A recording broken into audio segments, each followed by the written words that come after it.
I was originally born and raised in China, so and then I was studying mathematics over there. After I graduated from undergrad, I started my first company. It was a data mining company back in China, helping carriers and China Mobile and China Unicom to analyze their internal data and figuring out who's their loyal customer, etc. But that was a long time ago. It was like 12 years ago. It was too early, and nobody talked about big data, etc. So we did it for about 2.5 years. The issue for that is, for a B2B company, so one interesting, I would love to know, like, among all of you guys, who's interested in building B2B versus B2C? Okay, all right, nice. It's good to see, because a lot of people want to build the next Facebook, and sometimes it's a little bit harder than building B2B softwares. So, but the problem about building B2B software is it's very easy to become a consulting company, especially when you have big clients, because big client can pay you big dollars, but they also ask a lot, and at the end of the day, you become a consulting company to them. So that's kind of, we didn't do a good job in early on, so our first company failed in 2007. And then after 2007, so we were not able to raise any money. And then it's basically my co-founder and myself. So all of us are math major, we're classmates. And we don't know how to run a company. There's no single VC that is interested in us. And then then we're starting to figure out, like, what's the best way to raise money? And then we said, why don't we just get a job in VC so that we know what the criteria are looking at? So then I actually very fortunately bumped into Andy, who you know a lot, and I became an intern in DFJ Dragon back then by analyzing all of their portfolio and helping Andy to learn how to run a company. And then after a while, I realized, okay, I know a little bit on how VC do deals, but I understand from my back then that the experience, it's not easy to run a company. So then I asked Andy, and how do I run a business, and how do I make the quick money so that I can bootstrap a business without a VC? And then people tell me that the easiest way to make money, the fastest way back then in 2007 is to do investment banking, because back then it's very easy to make money. And then I was very fortunate to enter into JP Morgan, and then I worked there for 2.5 years. And over in banking, obviously, you know, my main job is to analyze companies. And then after 2.5 years there, I developed a model to analyze all the public companies to identify which public company shall we invest and prioritize. And then after that time, I got a call from a Silicon Valley private equity firm called Summit Partners. It was down in Menlo Park. So they manage about 16 billion. So they called me and asked me to move over to Palo Alto. And then I did. It's very exciting to be closer to Silicon Valley. So in Summit, it was a very unique model. So we have 40 of us, and we did a lot of cold calls. So I did 3,000 cold calls a year, and calling all the CEOs. And all my job is to call the CEO and to figure out how big they are, what's their revenue, what's their EBITDA, and to decide on whether we should invest in them. And because I do so many cold calls, and compared to my peers, obviously back then I was not born in the US, I was a native English speaker.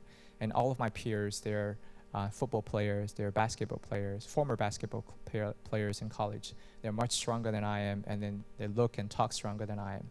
So compared to them, they can make 10,000 calls a year, where I can only make 3,000. And then I was thinking about, hey, how do I compete with them? And so one of the things I figured out is, hey, maybe I'm a little bit better in mathematics. Is there a way I can develop a machine to analyze every single company in the US to tell me which company shall I call? There are 24 million private companies in the US. That's a lot of companies. You cannot analyze them one by one. So how do we analyze companies to figure out which company shall I call? All the private companies, they don't have any financial because they're not public, right? But they have news. They have their website. So then now I was thinking about to use a crawler to crawl every single company, analyze their news. So for example, I found there's a company that in their local news, they mentioned they're hiring head of global sales. So why would you hire a head of global sales? That means you're expanding globally. So that little tiny clues is actually very, very important if you could capture it.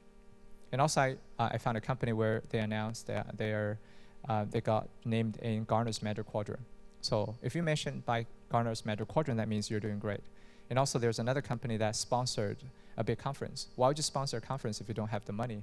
Of course you have the money, you're expanding, right?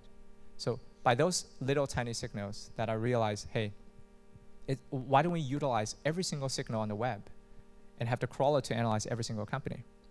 So that's kind of the original idea of EverString, is to crawl the whole world, analyze the company, and replace myself as an analyst, because this whole job is to replace my former manual work. So I did the first prototype and applied to Summit, applied to my territory. It works very well. So every quarter, as an investment manager in Summit, we are required to present about 3 term sheets out. So you have to source 3 deals.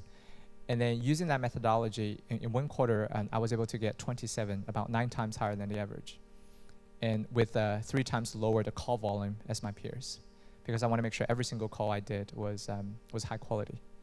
So with that, I'm like, wow, this is very amazing, that I should quit my job and start a company. So I quickly called my old co-founder who did my first company with me. And then it's spot on, and he did investment banking afterward as well. He made quite some money after 5 years. So this time, I think, after 5 years, we are more mature. And we have a little bit of money so that we don't need to rely on VCs initially. And also back then, there's no incubators like this. So there's no YCs, et cetera. So then we start EverString.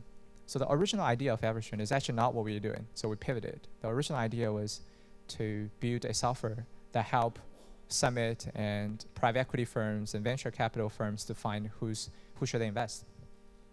We did this for about 1.5 years. And then I was also running the business. And then at the same time, I went to Stanford Business School. So over there, I was able to meet a lot of Stanford PhDs and hired a bunch of early co-founders over there as well. So we have 2 co-founders that was the PhD of neuroscience in Stanford. So they helped build a lot of the machine learning algorithms. So after selling for 1.5 years, what we realized is in the whole world, there are only 10 private equity that can afford to pay us. So we realized the market is very small. And I wish I thought about it earlier, but I didn't. And then what's next? So there's a period of time. We're very distressed, and the company almost went bankrupt, like all the other startups. That company pivoted in the early days as well. So then, I think we only have like a half a year of cash on the balance sheet. I got a call from one of the head of the management from McAfee, and from alumni. And he called us and said, hey, I want to see you, and I have a project for you for our sales and marketing. And to us, we have no experience in sales and marketing. None of us know anything about marketing. But when he brought us to the room, what he was saying is, hey, listen, we have 1 million leads in our database.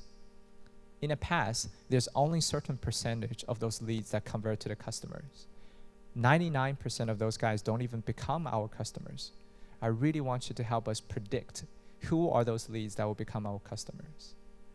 And then for us, this is marketing, that all we're doing is analyzing company. And to him, it's like, this is the same thing. You're analyzing company because it's selling business to business. It's the same thing as analyzing companies to figure out which company shall we call. But this time, it's not from an investor, but it's from a marketer or from a sales. We did the project. It turns out to be very well.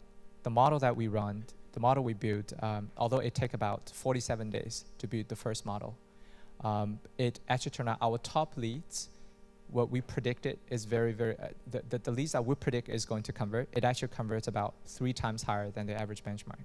So it actually works. And then I remember that we were very excited, and we think this is a very interesting market. So we sunset our typical traditional business of financial services softwares and move all the way to sales and marketing.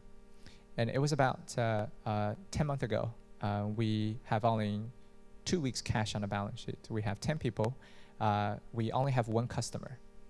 And then at this point, but the model is proven. So that's why finding the product market fit in early stage is very important. And then this time we're starting to go out to look for Series A venture capital. So we raised about 12 million Series A VCs back then, led by Lightspeed. I'm sure you might have heard of them. It's in Sand Hill Street as well. And followed by Sequoia and IDG Venture and some of the early members in Facebook, et cetera. So that round really helps us. And then in the last 10 months, we grew from 10 people to close to 80 people right now. And also our revenue increased by a lot. We grew from 0 customers to now close to 40 to 60 customers right now. And some of the big names you might heard of, like we have 5 Fortune 500 companies using EverString right now. So right now we are doing fairly well. And then we're starting to see another 5 to 10x increase on the revenues in the next 12 months. We have just moved to a new office, which is 5 times bigger. So now we are really hands down on first application in sales and marketing to do better on predictions.